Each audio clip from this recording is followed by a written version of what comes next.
950. Real Texas, Real Talk. KPRC Houston, an iHeart radio station.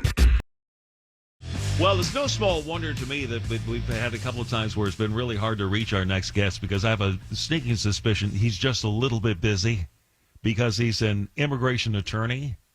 And if you're a bilingual attorney based in San Antonio, in Texas right now, I'm thinking you probably got bit off maybe even more than you could chew. Alfredo Lozano, thanks for checking in. Do you work with people who have come to this country illegally and have been here for a while to try to put them through the system so they can stay?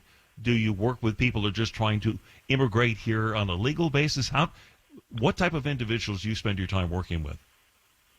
Thank you for the question. So I work with a variety of different types of immigration cases. One of them is the one you just mentioned, is that person that came in here legally or illegally, and maybe they've been here many years, and now maybe they got married to a U.S. citizen, or maybe they have a U.S. citizen son or daughter that's in the military, and now they qualify to become a legal permanent resident.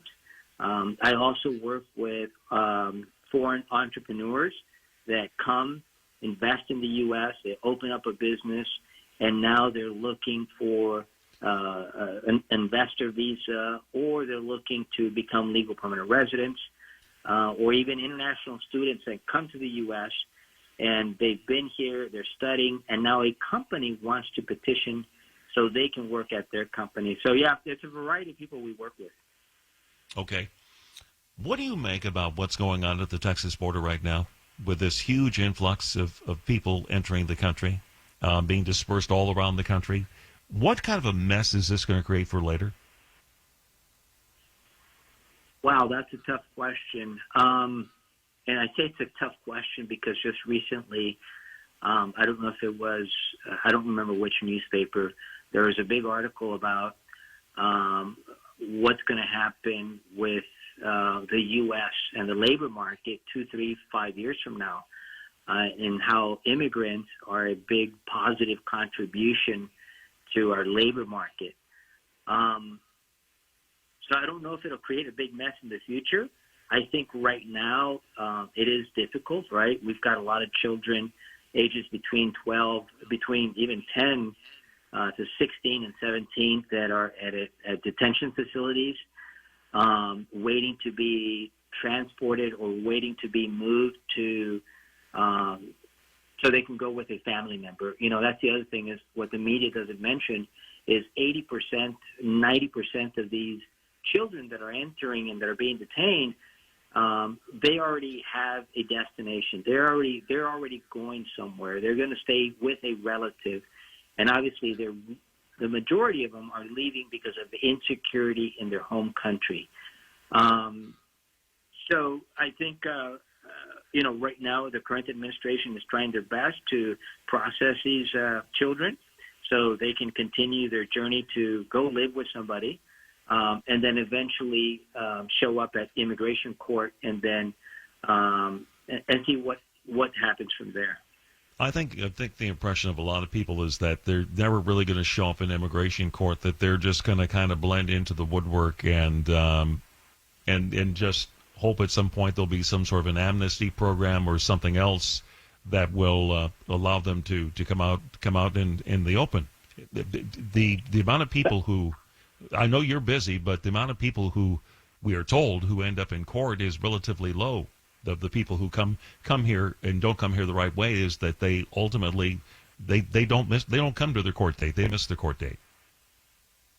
There is a certain percentage. I think back, I don't know if it was 2004 or 2008, there was a study done. They reviewed, and I think it was actually Department of Homeland Security. They reviewed those numbers, and the number was actually pretty high. There was, I think it was 85, 88%, and probably a little bit higher than that. I don't remember the detail of that they do go to court.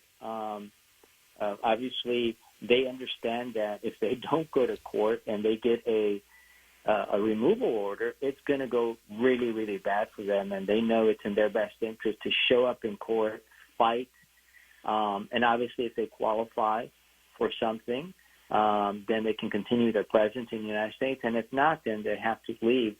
And then obviously right now with the court system being backed up as it is, a lot of these people are probably looking at court dates 2 to 3 years from now.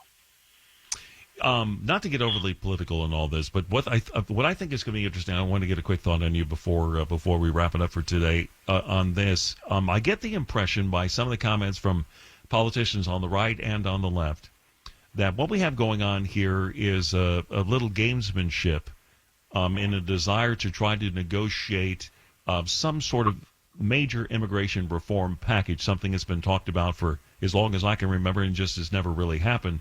You've got people on the right saying that there's not going to be any immigration reform until we get control of the border. Then you have people on the border that are or people on the left are saying, well, basically, here's the deal. If you want something to happen at the border, we need to get going on immigration reform. So I think these two sides are pretty well pitted against each other on this one. Unfortunately, you're correct, and I think what they're doing is they're trying to mix water with oil. They're two separate issues, and I'll give you a great example. 3 years ago, I spoke to a gentleman that's been in this country for 15 years. He had 2 multi-million-dollar companies.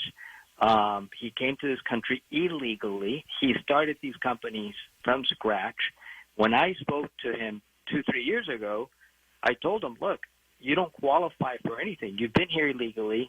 He wasn't married to a U.S. citizen, and he says, I'm not going to get married just to get married. I don't want to get married. You know, yeah. I've made a lot. You know, he says, I've got 68 or 70 employees that are U.S. citizens and permanent residents. Isn't there anything for me?